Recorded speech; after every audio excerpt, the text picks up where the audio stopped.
This is lesson 104, page 429. And we began the lesson by reminding ourselves what the complex numbering system looks like. All right, so the complex number has two major categories. We have real values and we have imaginary. Of course, the only imaginary number that there is I, which is the square root of negative 1. Reals can be further broken down into rational or irrational. Okay, thinking of rational, it's any number that can be written as a ratio, such as 2/3. All right, it's also a number that can be written as a terminating decimal, like 0.12. The decimal terminates at 2. Or a rational number can also be a value that has a repeat decimal. So every number that has a repeat decimal or decimals is a rational number. Here is where we're going to focus this lesson on today. But let's finish the complex numbering system. Irrational are values such as pi, or square root of 3, any prime number, the square root is an irrational number. Your integers are all the whole values on the number line. So it would start in negative infinity, -2, -1, 0, 1, 2, and so forth. Go all the way to positive. Your whole numbers begin at 0, 1, 2, and so forth. Your counting numbers, we obviously don't close our eyes and begin counting at 0, right? For hide and seek, we start at 1 and go forth, all right? So this lesson is going to focus on how do we write a terminating decimal or a repeat decimal as a ratio, all right? So if you look on page 430, we're going to begin by looking at values that have terminating decimals. So they end. They're not repeat. They're not on and on and on. So looking at problem 104.1, it's 0.00314. I'll go ahead and write 104.2. It's 0, 5, 0s, 6, 2, 3. All right, your book teaches that you're going to multiply these terminating zeros by 10 to some power. Actually, it's 10 to the power of the number of decimal places over itself. But I'm going to write the value over 1 because anything over 1 is itself, right? 9 over 1 is in fact 9. And I'm going to write the exact same number of decimal places. Then I'm just going to eliminate the decimals. In the numerator, I do not need to write all of the zeros to the left of the 314, right? And when I write the denominator, I just eliminate the decimal. Then I want to simplify. Both of these values are divisible by 2. So I believe that becomes 157 over 50,000, and that is 0.00314 written in a ratio form. Same with 104.2. If I write 3, 4, 5, 6, 7, 8, need to make sure I have the right number of zeros. If I write my terminating decimal over a 1 with the same number of decimal places, then I can eliminate the decimals. And I remember there was 8. 1, 2, 3, 4, 5, 6, 7, 8. And make sure it's simplified. And that is as simplified as it can be. All right? So that's terminating decimals. You're just going to write over 1 with the decimal place and the same number of decimal places, and then just eliminate the decimal. All right? So that's how we convert a terminating decimal to a fraction. Now let's look at repeat decimals. Look at 104.3. It's 0.016 and 2, 3 is repeating. All right. So we have 2 repeat decimal places. All right. If I were to write an equation, 1 times a number, all right, equals, and I'm going to write this number would equal this value, 0.016. When I get to the repeat decimals, I'm going to keep a little bit of space and then just write ... to note that that continues on. Now, when we did elimination with equations, I could multiply an equation, every term in an equation, by any value, and it wouldn't change the value of the equation, right? And so we're going to utilize that to write this in a rational form, all right?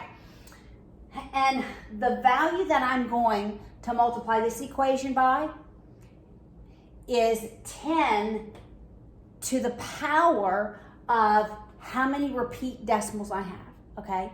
Or 1 and enough zeros for the repeat decimals. So this would be 10 squared, 10 to the second power, or 100. Or you could just tell yourself it's 1 with 2 zeros because I have 2 repeat decimals, all right? So when I multiply on the left-hand side, that's 100 in. When I multiply on this side, 100 moves the decimal to between the 1 and the 6. When I write the number for this equation above it, I'm going to line up my decimal places.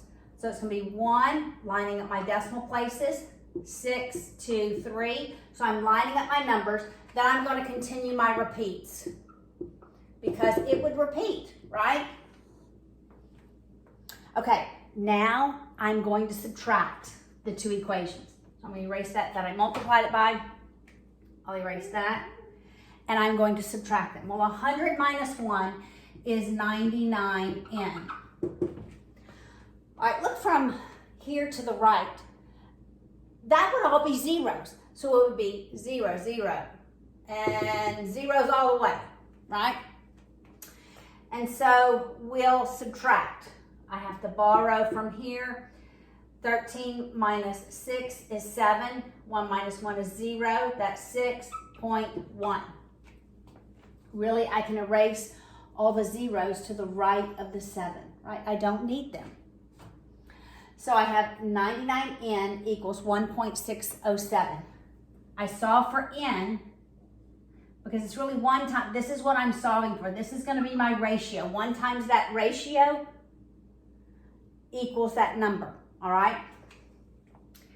All right, so I divide both sides by 99. I'm going to, again, line up my decimal places just like I did with the terminating decimals. And then I'm just going to eliminate my decimals. So n equals 1607 divided by 99,000. And I would simplify that if I can. I'm going to see if that simplifies.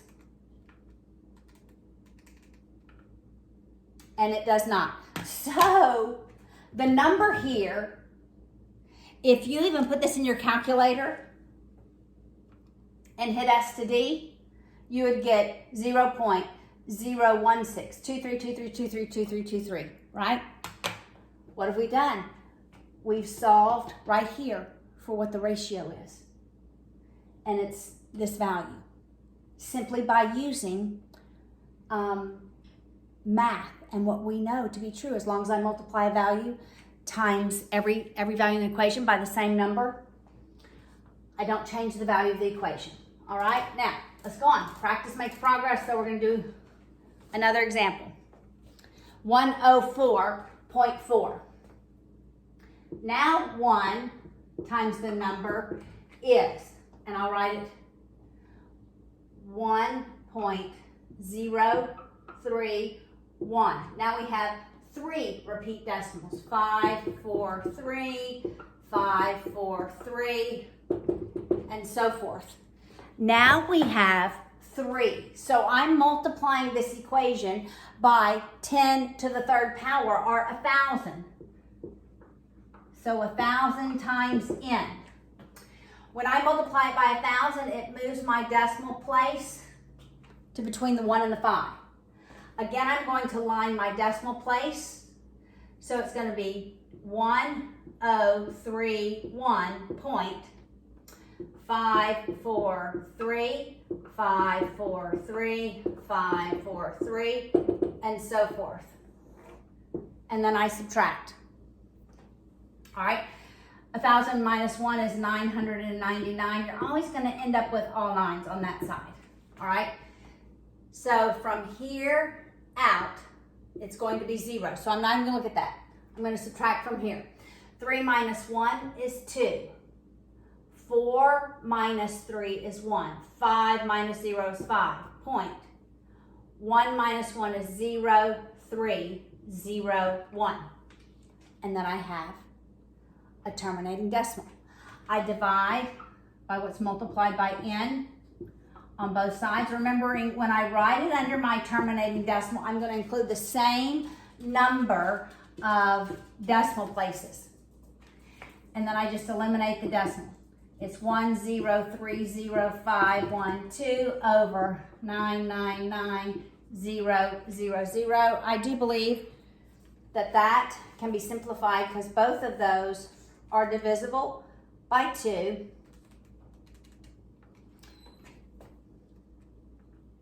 And let's see, and you would simplify it, all right? I'm not going to take the time to simplify it, but you could simplify it.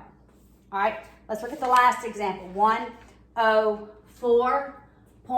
All right,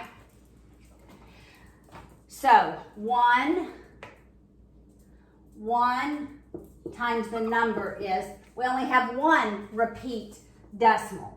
So it's 13.0122. All right, so we have one repeat decimal. So since we only have one repeat decimal, I'm going to multiply this by 10. So it's 10 times n. When I multiply it by 10, it moves the decimal place between the 0 and the 1. All right, so it's going to be 130.1222, and these go on and on. And when I subtract, I don't need to look at my repeat 2's beyond that. I end up with 9n equals, putting my decimal place, 2 minus 1 is 1, 1 minus 0 is 1. I have to borrow. Feel like you're in the earlier math, right? 10 minus 3 is 7, 2 minus 1, 1, 1. Now I have a terminating decimal. I then divide by 9. When I write it on the right-hand side, I'm going to write the same number of decimal places, and we have n equals 11711 over 900. And that, to me, I believe, is as simplified as it gets. I'm just checking, and it is. So 13.012 repeating, rewritten as a ratio, is this value.